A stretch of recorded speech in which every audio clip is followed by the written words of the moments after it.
Hi, this is Chase from SendCutSend with our second video for UpLift Robotics, where we're going to be covering designing for laser cutting. Quick disclaimer, we're not really going to be covering the laser cutting guidelines themselves. Those are incredibly important though to make sure that your parts get shipped on time and are done properly in order for them to be the way you desire for SendCutSend. So if you aren't familiar with the guidelines, I highly recommend you go read those first and then come back and watch this video. So with that said, let's first discuss plate-based designs.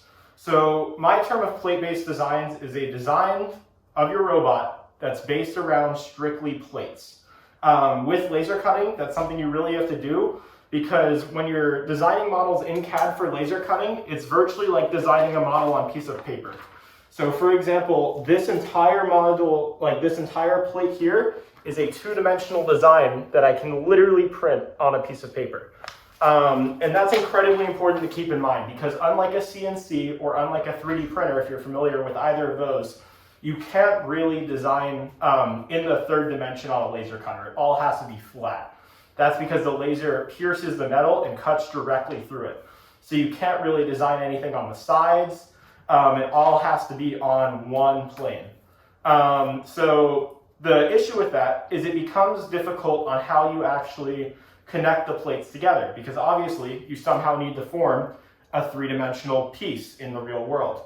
So the question on how you do that is how do you take the two-dimensional plates and stick them in ways together that are structurally stable? So what I'm going to do real quick is just walk you through a couple of those.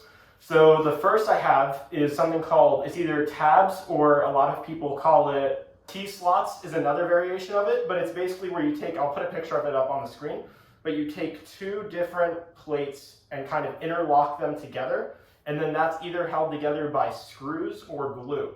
And that creates kind of an interlocking joint between two of your parts. We don't have any of that on this robot, but that is something you can do. The other method that we've been using a lot this year is using off-the-shelf parts, and that's something you'll see pretty often. So the first and best example of this that's actually really stable, and it's held up really well, is right here are these gusseted angle mounts. And these are something that go build us cells, and they're strictly meant to mount two flat plates together. So those screw in on the top and they screw in on the side, and that keeps two plates together. Another thing we do is we use standoffs to connect plates. This is particularly easy to see on our drivetrain, which if you flip this, if we flip up this here, you can see we actually run standoffs between the channels. And then anytime you need to connect really large structural components, like the drivetrain itself, we run any sort of channel or go rail, some sort of large off-the-shelf metal part to kind of keep things together here. And a really important thing when considering kind of how you want to mount things is that you have to remember things are going to sag, and especially if you're using metal through SendCutSend, things tend to weigh a lot. So what you have to keep in mind is that when you stick things together, even if they're stable in one way, they may sag vertically, or they may be kind of able to shift horizontally. And that's why we end up using the methods we do. So I highly recommend that you kind of experiment with those if you're unfamiliar with it. But especially for things like the drivetrain, one mistake we see made a lot are people don't put enough kind of stability channels in the middle of that to help stabilize it. So you can see even here, we have a second, or I guess this is a fourth plate that runs all the way across the back to kind of stabilize the drivetrain just at the bottom to reduce sagging. Because what will literally happen is the drivetrain, if you only have like one or two channels there, it might actually sag in the middle if you have enough weight on it. So that's something really to keep in mind. And that's also important when you're trying to fit other modules in, because if you design with all plates, you somehow have to put this big center module inside of the drivetrain. So it's really important that you really consider those things and kind of define a set of rules around the way you're going to design things for laser cutting. Because if you try to do a bunch of different techniques, you're probably going to have difficulty kind of making everything compatible. So what we do, for example, is these drivetrain plates are separate from everything else. And then all of the other modules kind of sit either on their own plates or on plates sharing each other. So for example, on this drivetrain and this robot iteration, our intake and our shooter share the same mounting plate. On the new version we're making, our intake, shooter, and mounting plates are all separate to allow for more modularity. But that's something you guys just have to decide.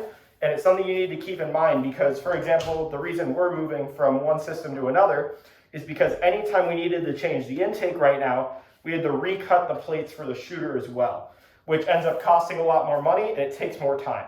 So that's something just to keep in mind as you're designing, and something you want to pay attention to is what techniques are we going to use and what rules are we going to stick to.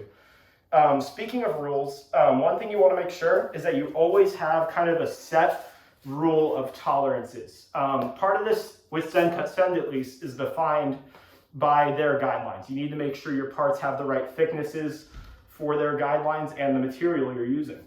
But even beyond that, what you'll notice on a lot of our parts, like if I pull a bunch of our different plates up here, is all of the holes and the wall thicknesses have a similar thickness. Like they're all meant to kind of follow rules. So we say, oh, any exterior walls are always going to be this thick.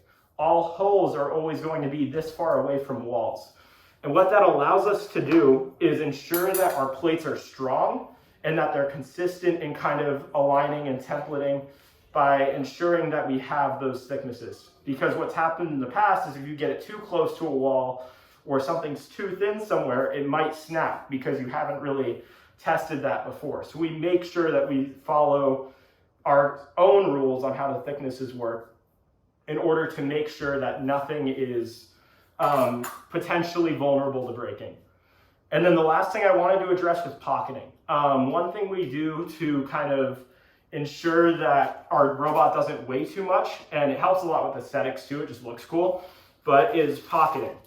It's something that's unique to laser cutting because on a CNC, it's difficult in many cases to do, and it takes a lot more time on the CNC machine. So with laser cutting, you can pocket very, very heavily. And it looks very cool as well. So even the plates we have that are new here have all sorts of crazy pocketing on them to reduce weight. These plates are super light, and it just looks better. So that's something you can always keep in mind too, is if you're trying to save weight, so especially on things higher up on your robot, if you know you want the center of gravity to stay low, try and pocket things up high to save weight. Those are just some basic kind of designing for laser cutting techniques. If you have any more, please be sure to leave them in the comments, and be sure to like and subscribe. And until next time, thanks for watching.